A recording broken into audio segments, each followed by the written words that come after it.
Muri yeZimbabwe tinokuchingamidzai zvekare kune chimwe chirongwa pano paZim Facebook Secrets and Confessions. Tadzoka zvekare nemamwe masecrets nemaconfessions. Did you watch the previous episodes that I posted makuseni? If not, please watch that episode as well. Tinge tichibatsira vanzvadzi ivavo vane confession iyo yandaverenga.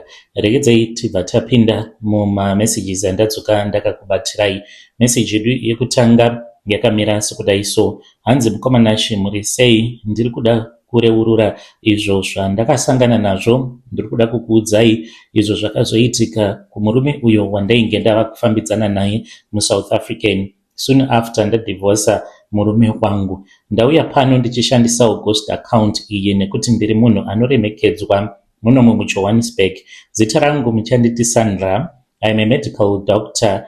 Muchanditi Dr. Sandra. Ndiri chiremba atoriwo nemukurumbira uye zvekare ndinoshanda pane chimwe chipatara chikuru munomu muJoburg. Ndikataure zvangu chipatara chacho. It is a government hospital.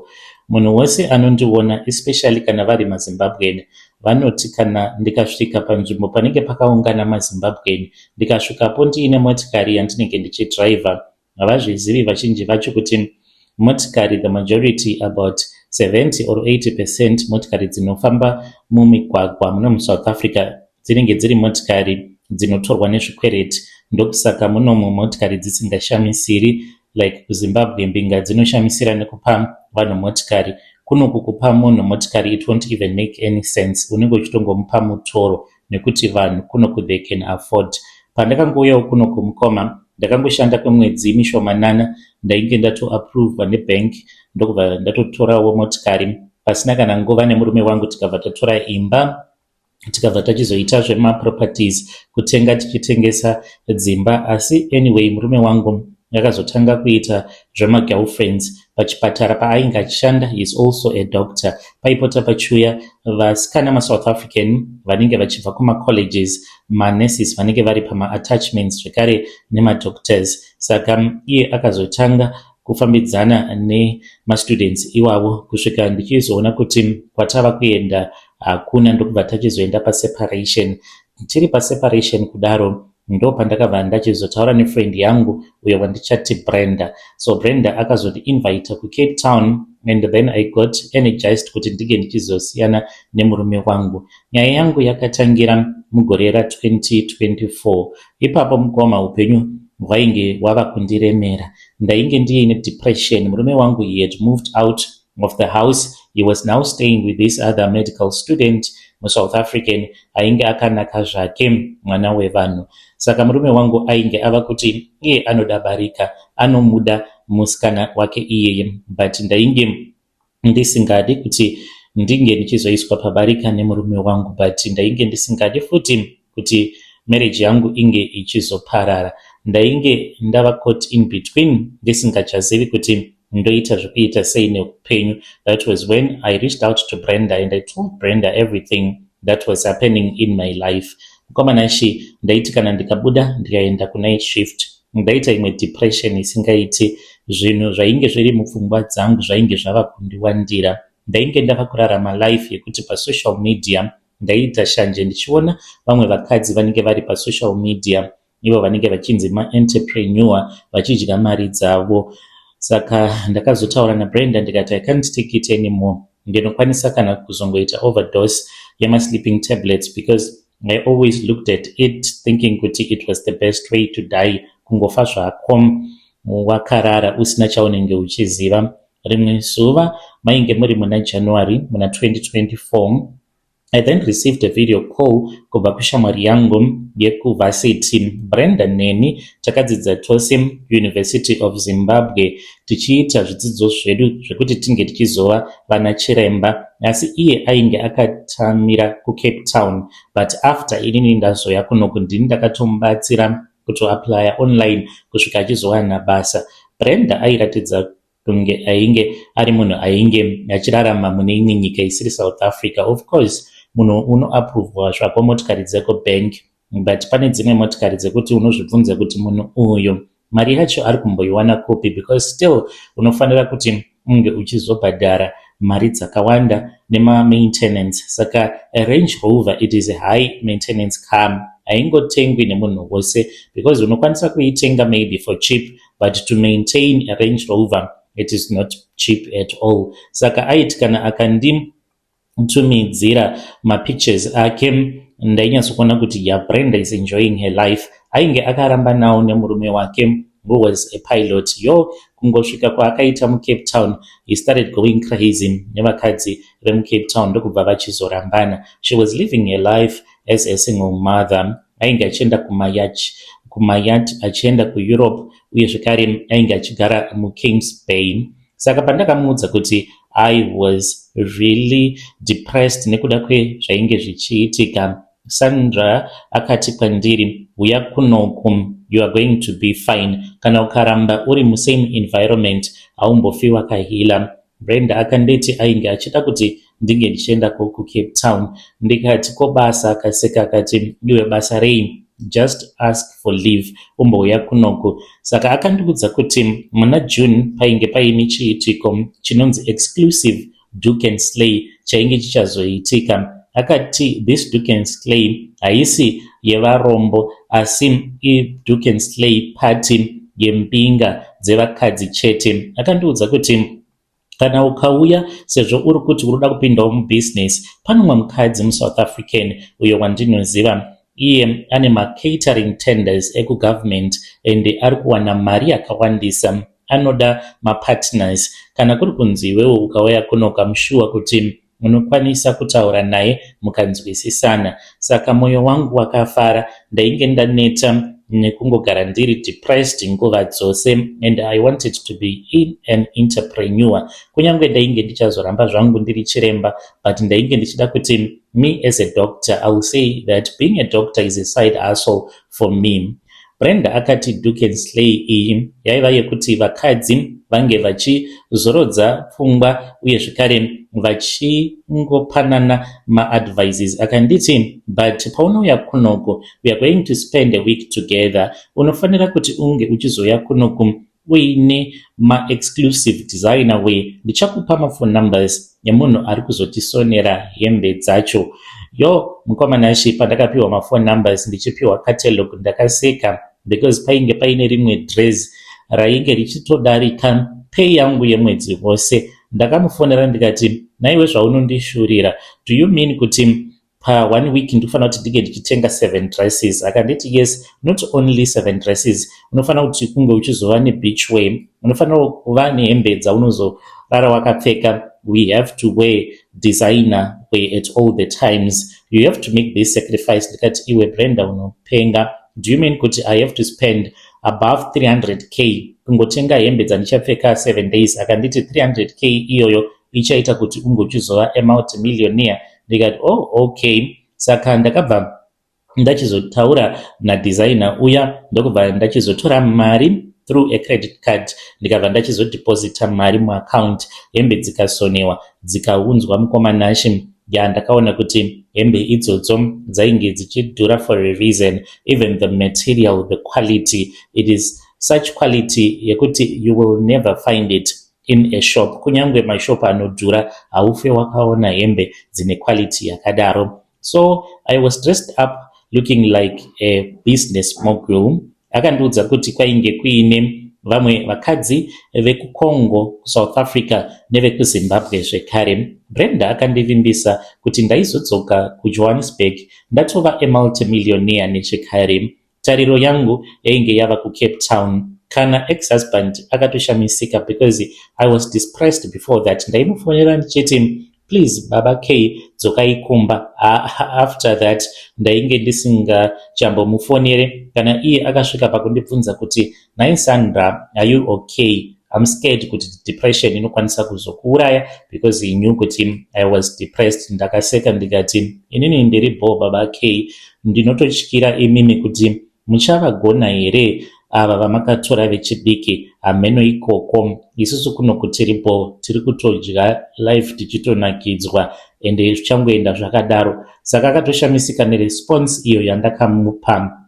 Ndakabva ndachizokwira ndege ndokubva ndachizoenda kuCape Town mainge muri muna June of 2024. Brenda akanditambira neprivate chauffeur. As for Brenda, ndainge ndakagumisidzira kumuona a very long time ago. Yeah, she was glowing. Akauya akanditora tikabva tachizoenda kumba kwake. It had a nice ocean view. Ndakange ndisingazivi kuti Brenda ainge asisiri chiremba sezvandainge ndichiziva, but iye ainge ava kutoita zvemamarine spirits.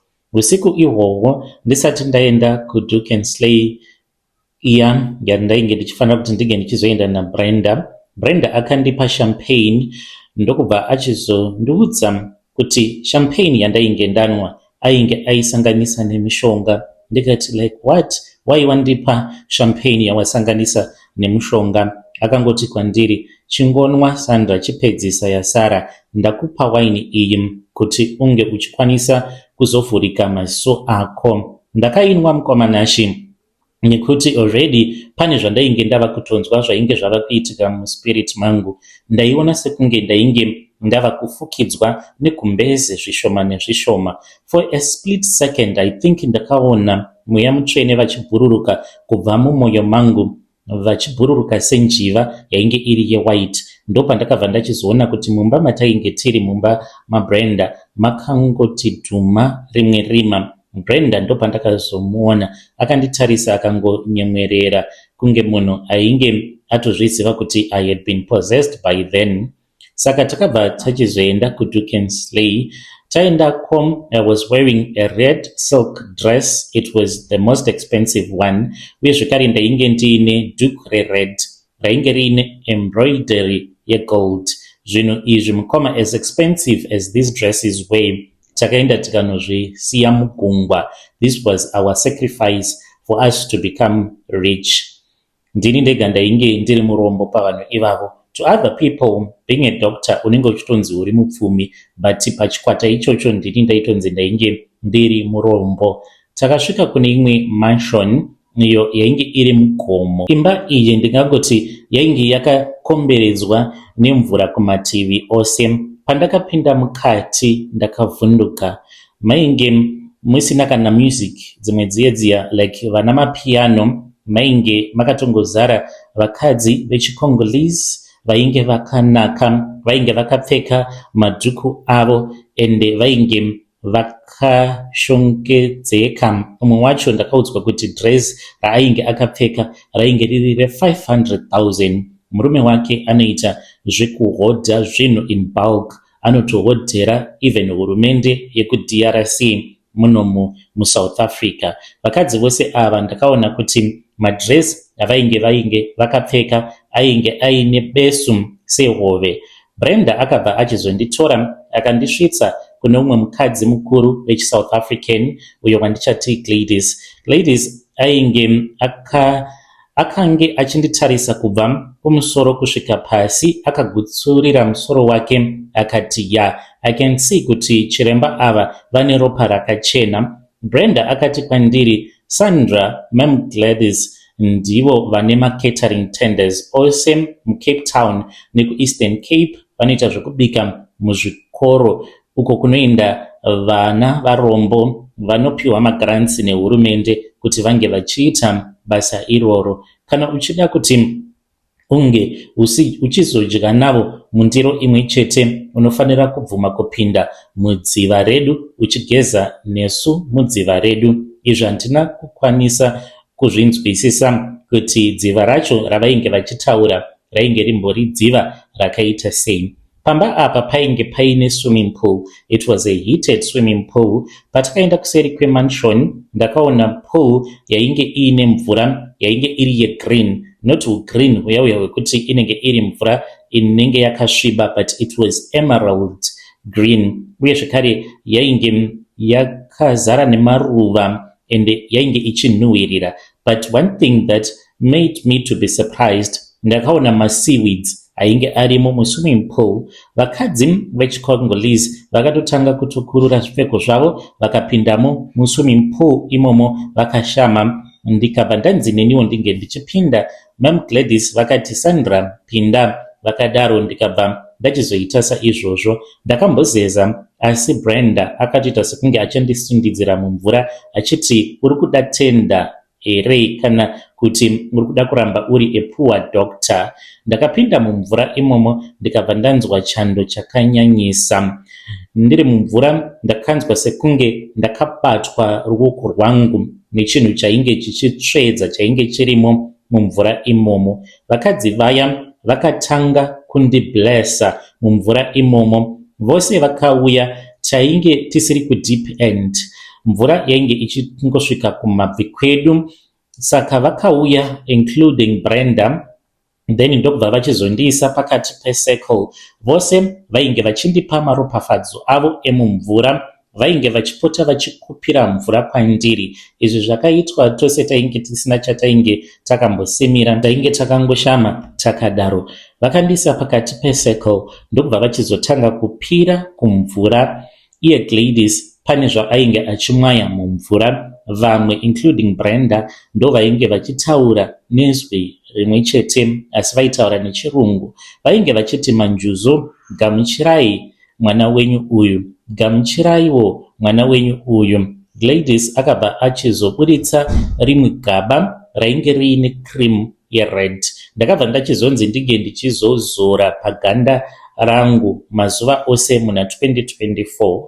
Akaburitsa zvekare rimwe banga, asi banga iri handizivi kuti akariwana kupi because naiyewo ainge asina kana chaainge akasimira. Banga iroro akauya akandibata kwava kutongondicheka. Ndakaridza mhere because akazviita ndisina kana kumbotarisira. Akazvicheka, akacheka nevakadzi vose vainge varipo paDoek and Slay, sezvo tainge tisina kana kumbowanda, tainge tisingasviki kana 15. Vakadzi ava vose vakauya padhuze neni ndokubva vachizoti umwe noumwe one by one aiuya obva aita sekunge ari kundimhoresa, obva atanga kundikwiza maoko angu, but achikwiza vone ruoko rwake urwo rwainge ruine chironda chainge chichiburitsawo ropa, nekuti vakadzi vose including Gladys vainge vakachekwa. Gladys ndiye akazopedzisira kukwizira ropa rake neropa rangu. Ndikaudzwa kuti ndainge ndajoina covenant yavo.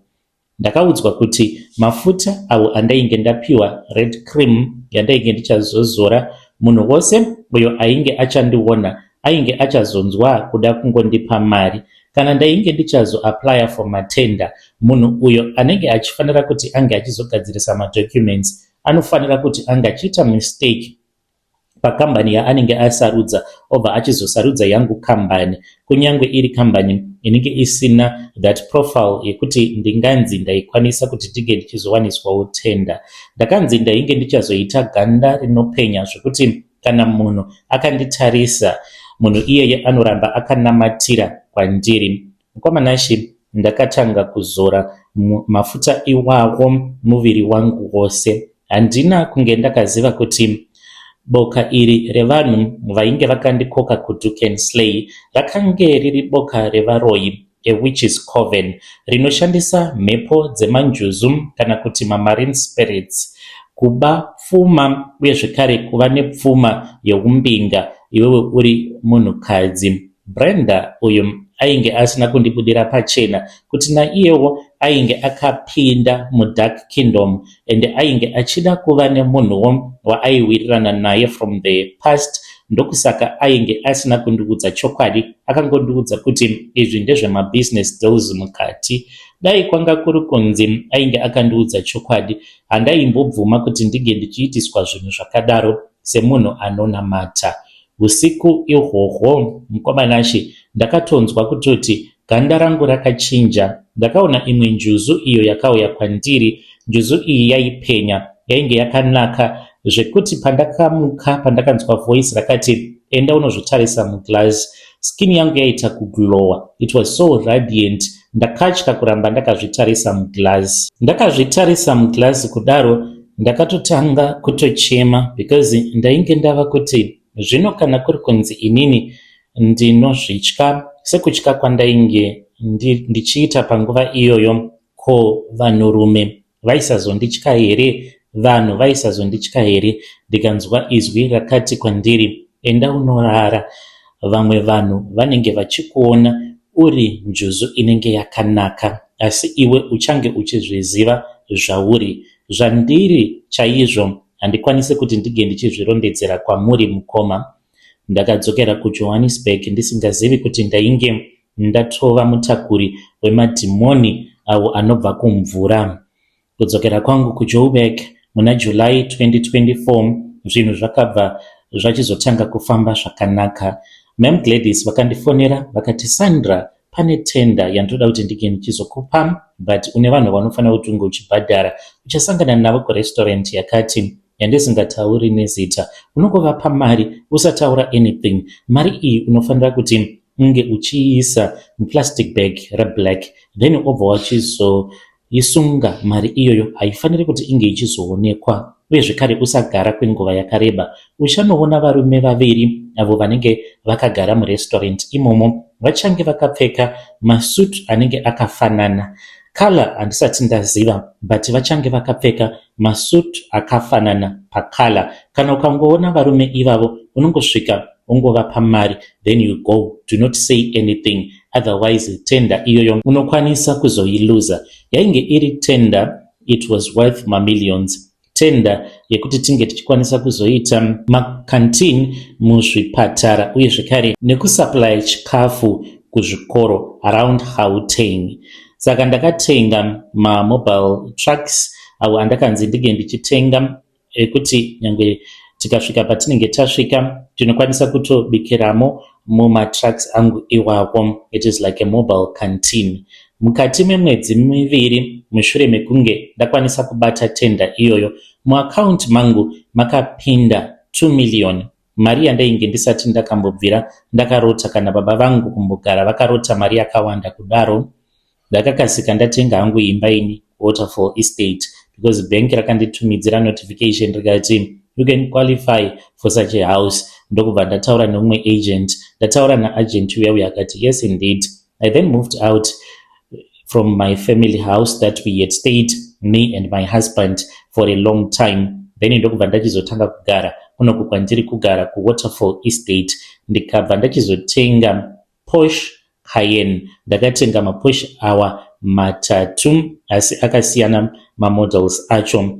Ndikabva ndachizosiya basa reuchiremba kungoitawo, but ndakatozvisiya. Ndakange ndava from Dr. Sandra to a business woman. Ndiri munhu anozviti God did it for me, but inini ndakajoina Coven iyo yandakajoiniswa nefriend yangu. Brenda aipota achindifonera achindiudza zvose zvandinenge ndichifanira kuti ndige ndichiita nguva zhinji. Tinenge tichingotaura about soft life yatiri kurarama. Ndaiti kana ndikaita madoubts aingonditi, naiwe Sandra, hausi kuona here kuti uri kurarama a very beautiful life, chingoramba uchingozora red cream iyoyo. Mukomana chi ndakazotanga kurota dzimwe hope dzainge dzichityisa, uye zvekare ndaiona kuti pose pandaigeza kana ndikagezera mutabu ndaiona njuzu yechirume yaipinda mutabu yotanga kugeza neni. Mungava muri mushawa, ndaiona njuzu ende ndaizviona kuti ndiri munhu ari kuchembera very fast. Vamwe vanhu vane maziso emweya akavharika havakwanise kuzviona kuti ndinoita sekunge chembere, but kana ukanditarisa nemaziso enyama, njuzu inozondivhara yobva yaita sekunge nditori kana mukadzi wechidiki ari kuma32.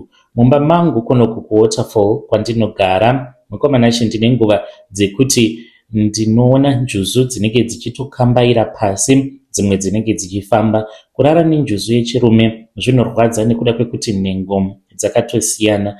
Dambudziko rakazotanga kunyanya kuipa muna 2025. Mari yangu yainge yawanda zvokuti ndainge ndisingachazivi zvekuita nayo, asi rugare ndainge ndisina. Ndakabva ndachizotanga kutengera vana vangu motikari dzinodhura. Ndine vana vaviri mukomanashi, asi ndaiti kana ndikavatengera chandinenge ndavatengera, hama dzangu inini dzeropa dzaitanga kutambudzika. Pane pandakatengera mwana wangu a birthday present, ndikamutengera motikari muri muna 2025. Zvakaitika ipapo zvakandikatyamadza. Ndine imwe cousin brother, mwana wabamukuru, uyo akatsikwa nemotikari ainge achigara kuBloemfontein.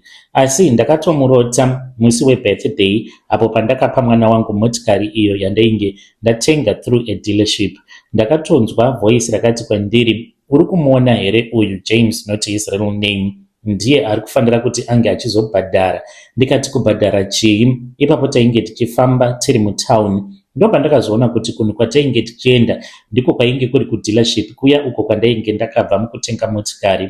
Ndo pandakabva ndachizoona kuti mudealership mainge mungori nemotikari imwe chete iyo yandainge ndabva mukupa mwana wangu, asi mukati mayo mainge makazara neropa. Ndikanzwa voice rakati kwandiri, kana ukangopa mwana wako motikari iyi ukasandipa hanzvadzi yako, ziva kuti mwana wako ndiye ari kuzofa. Uri kuona ropa rose iro ririmo mumotikari? Ndikati hongu, ndainge ndichiona ropa rainge rakazara ririmo mumotikari. Ndikanzi ropa iroro rinoda kuti ringe richichenurwa, nekuti kana rikasachenurwa neropa rehanzvadzi yako, mwana wako ndiye achazochenura motikari iyi neropa rake. Ndakamboedza kuti ndige ndichikumbira, ndikataura naGladys about this issue. Gladys akangonditi, kana watopinda mazviri ita zvinofanira kuti zvinge zvichizoitwa. Ndipo apo pakazotsikwa hanzvadzi yangu ari kuBloemfontein nemotikari, akafira passport. Munhu akamudhuma nemotikari hakuna kana akambofungawo kuti ange achitora number plate, sezvo ainge aita hit and run. Takaenda tikanoradzika hanzvadzi yangu. Ndakanzi after 6 days ndaifanira kuti ndige ndichienda paguva ndonoitira tsvina paguva rake.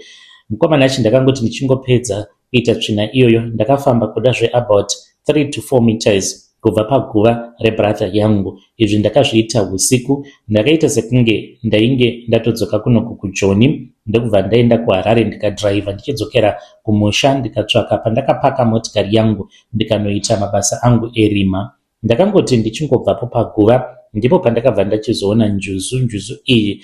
Pandakaiona ndakaona sekunge chainge chitoriwo chikara chesango chainge chichitozvifambira, ndokubva yachizoshanduka Njuzu iyoyo ikabva yachizoita Njuzu, ikatanga kudya tsvina iya yakazvambarara iri pamusoro peguva rebrother yangu, ndokubva yanyangarika. Ndakabva ndachizodzoka kunoku kuSouth Africa. Ndadzoka kunoku kuSouth Africa ndakazombotaura zvakare naBrenda about issue iyi. Ndo zvava kundishungurudza.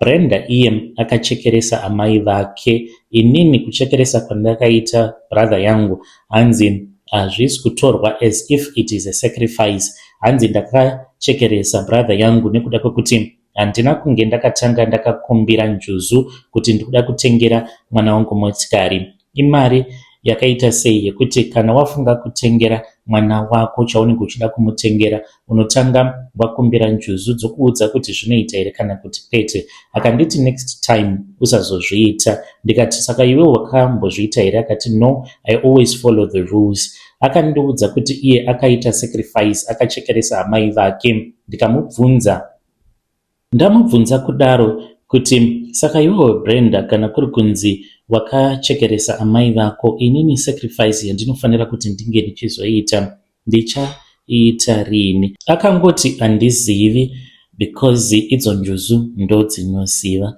Ndakaenda ndikanotora mhepo dzemanjuzu dzandakatora kuCape Town muna 2024. Apa ndakamirira mukoma, handizivi kuti iro rinogore here, ndopandinofanira kuti ndinge ndichiita sacrifice. Amai vaBrenda vakashayika mainge muri muna March ari kuti tiri kufanira kuti tinge tichienda kuBulawayo. Pane zvatinofanira kuti tinge tichienda kunoita paguva raamai vake because ndokwa vakavigirwa ikoko. Komana chindiri kureurura pano, handizivi kuti chichaitika mugore ra2026 kana 2027 kana ameno, nekuti hanzi sacrifice ndichazoudzwa kana kwasara mwedzi kuti ndinge ndichizoita sacrifice. Pane munhu wandinenge ndichifanira kuti ndinge ndichizouraya. Ndo experience yangu yandiinayo. Izvo zvakaitika pandakaendawo kuDuke and Slay. Ndakatomboedza kuti ndinge ndichitsvaka maprophets. Ndakatomboenda kune vamwe prophet avo vari mujeri pari zvino, but handina kuwana mukana wekunamatirwa navo. Pane zvakangoitika ndikatadza kusvika kuchechi kwavo. Ndaiva ndiine motikari iyi ndakati inge ichienda kuZimbabwe nadhiraivha. Handingataure hangu kuti motikari yacho yainge yakaita sei, because pari zvino ndakaisiya kuHarare. Motikari iyi yakati yasvika kuHarare zvakanaka, yainge itori motikari nyowani. Apa ndainge ndatobhuka nechekare kuti ndiende kunonamatirwa naProfeti ndivaudze zvose. Mukoma ndakati ndichibva kumba, ndinogara kuBorotel, ndakadhiraivha kuda kweabout 2 kilometers ndichienda kuchechi kwavo, but motikari yakangotanga kungobhoila. Ndakaona hutsi hwakabuda nekuinjini. Hutsi uhwu hwakapedzisira hwava kutopinda nemukati memotikari. Chiitiko ichocho chakaitika chakandishamisa. Pandakangoti I am very sorry vana maNjuzu nezvandaita ndisina kukuudzai, motikari yangu mukomanashe yakazvikonesa mavhiri yega, kuratidza kuti ndaifanira kuti ndige ndichiita U10. If you tell someone asati akambosangana nazvo, mukoma, that person anokwanisa kusazvibhilivha. I returned back home. Mari iyo yandakange ndabhadhara for one-on-one, I did not even bother to claim it, because handizivi kuti sei Njuzu dzakaramba kuti ndige ndichienda kunonamatirwa nemunhu waMwari. Yo vedare ndo message iyo yandakatumidzirwa ichibva kuna ichibva kuna vanzvadzi vedu. Zvakangooma. Zvimwe zvacho unoita kupererwa. Hanzi ndainge ndichida kuenda kunoona vamwe profeti. Ndiprofeti vapi? Hanzi profeti ava pari zvino vakasungwa. Vangava vari profeti vapi? Hanzi ndakatadza kusvikako. Njuzu dzakaramba kuti ndige ndichienda kunonamatirwa. Ngatitaurei navo mucomment section. Ngatisanganei zvekare mune zvimwe zvirongwa zvinotevera. Ndichadzoka zvekare neimwe episode maybe around 12 p.m. ndichauya zvekare neimwe episode, so make sure that you watch that episode. Then pakasaita any disturbance, ndinozodzoka zvekare neimwe episode around 2:30